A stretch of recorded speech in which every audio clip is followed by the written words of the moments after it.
అష్టాదశ విద్యలంటే 18 విద్యలు. అవి ఏంటివి? ఈ అష్టాదశ అంటే ధ్యానం చేసే వాళ్ళకి అష్టాదశ విద్యలు లభించాయి అని చెప్తుంటారు కదా! అవి ఏంటివో చూద్దాం అనమాట.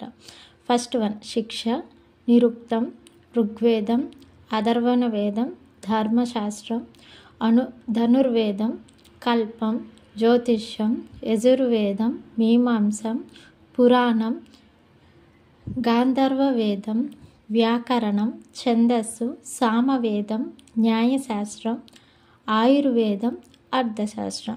ఇవన్నీ కూడా అష్టాదశ విద్యలు అన్నమాట. 18 విద్యలు. ఇది వచ్చి నేను సౌందర్య లహరి అమ్మవారి బుక్ అన్నమాట. సౌందర్య లహరి అనేది మనము ఏదన్నా చెప్తున్నాము అంటే దానికి మనం అర్హురాలు కాబట్టే మనం దాని గురించి నాలెడ్జ్ నేర్చుకుంటాం. మన దగ్గర ఏదైనా బుక్ వస్తుంది అంటే ఆ బుక్కి మనము అర్హులం కాబట్టే తను మన దగ్గరికి వస్తుంది. అదేవిధంగా మనుషులు కూడా అంతే. ఓకేనా?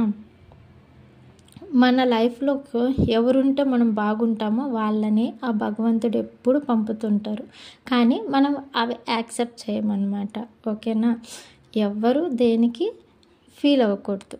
ప్రతి దానికి థ్యాంక్ యూ అంతే. గ్రాటిట్యూడ్ అనేది ఎప్పుడు మనల్ని పాజిటివ్గానే ఉంచుతుంది.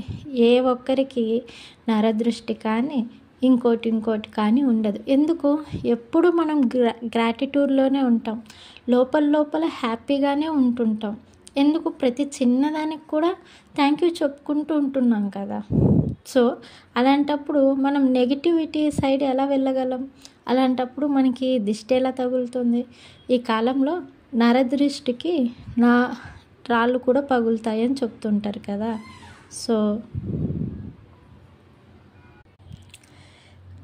కాబట్టి ప్రతి వస్తువుకి, ప్రతి మనిషికి లోపల థ్యాంక్ యూ చెప్పుకుంటూనే ఉండండి. థ్యాంక్ యూ, ఈరోజు మీతో నేను మాట్లాడుతున్నందుకు థ్యాంక్ యూ, ఈరోజు మీరు నాకు సహాయం చేస్తున్నందుకు థ్యాంక్ యూ, ఇప్పుడు నాకు సహాయం చేస్తున్న ఈ బుక్, ఈ రికార్డ్ చేస్తున్నటువంటి ఈ థింగ్స్, ఈ పెన్ను, ప్రతిదానికి థ్యాంక్ యూ.